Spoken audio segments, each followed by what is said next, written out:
বাংলাদেশের রবীন্দ্রনাথ ঠাকুরের পৈতৃক ভিটেতে আক্রমণ, আর তা যেন বাঙালির আবেগে ঠেস পৌঁছানো। আর তারই প্রতিবাদে নেমে পড়েছে আজ বিজেপি। একই সঙ্গে বিজেপির প্রতিবাদ মিছিল, প্রতিবাদের সভা লক্ষ্য করা যাচ্ছে রাজ্য জুড়ে। তারই অঙ্গ হিসেবে বাংলাদেশের এই রবীন্দ্রনাথের পৈতৃক ভিটেতে মৌলবাদীরা যেভাবে আক্রমণ চালিয়েছে তার তীব্র নিন্দা জানিয়েছেন রাজীব ভট্টাচার্য। আজকে বিজেপির বনমালীপুর মণ্ডলের পক্ষ থেকে একটি প্রতিবাদ মিছিল অনুষ্ঠিত হয় এবং সেই প্রতিবাদ মিছিলে অংশ নিয়েছেন সাংসদ রাজীব ভট্টাচার্য। কি বললেন তিনি, শুনুন। বাংলাদেশের অন্তর্বর্তী সরকার যে পরিচালিত হচ্ছে, আর ক্রমাগত আমরা দেখতে পাচ্ছি সেখানকার সংখ্যালঘু হিন্দুরা যারা রয়েছে তাদের উপর নির্বিচারে অত্যাচার করছে।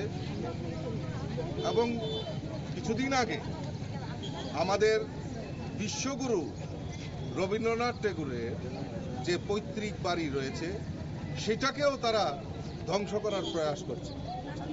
এবং এই ঘটনার পরিপ্রেক্ষিতে এখন পর্যন্ত কাউকে সেখানে এই ইউনূস সরকার কাউকে দোষীদেরকে শাস্তি দেওয়ার কোনো ব্যবস্থা করেনি, কোনো অ্যারেস্ট করেনি, কোনো আইনের ব্যবস্থা গ্রহণ করেনি।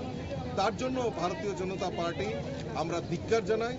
আমাদের গৌরব, আমাদের ধরোহর যিনি বিশ্বকবি রবীন্দ্রনাথ ঠাকুর, তার এরকম পৈতৃক বাড়িতে যে ধ্বংস করার প্রয়াস করছে, এটা খুব লজ্জাজনক এবং দুঃখজনক। আমরা তার বিরুদ্ধে তীব্র প্রতিবাদ জানাচ্ছি। Thank you. আপনারা শুনলেন সাংসদ রাজীব ভট্টাচার্যের বক্তব্য। অবশ্য বর্তমানে যে বাংলাদেশ অন্তর্বর্তী সরকার রয়েছে, সেই সরকার প্রতিষ্ঠা হওয়ার পর থেকে কিন্তু রীতিমতো সংখ্যালঘুদের উপর সে দেশে বাঙালিদের উপর আক্রমণ চালিয়েছে এবং সংখ্যালঘুদের উপর যথারীতি আক্রমণ এখনো চলছে। তার তীব্র নিন্দা জানিয়েছেন এবং বর্তমানে যেভাবে রবীন্দ্রনাথের ঠাকুরের পৈতৃক ভিটেতে আক্রমণ চালিয়েছে তার দীর্ঘ ঘণ্টা অতিক্রান্ত হলেও এখনো পর্যন্ত বাংলাদেশের অন্তর্বর্তী সরকারের পক্ষ থেকে দোষীদের চিহ্নিত করে তাদের ব্যবস্থা গ্রহণ করা হয়নি, যার কারণে তীব্র ধিক্কার জানিয়েছেন অন্তর্বর্তী সরকারের বিরুদ্ধে রাজীব ভট্টাচার্য।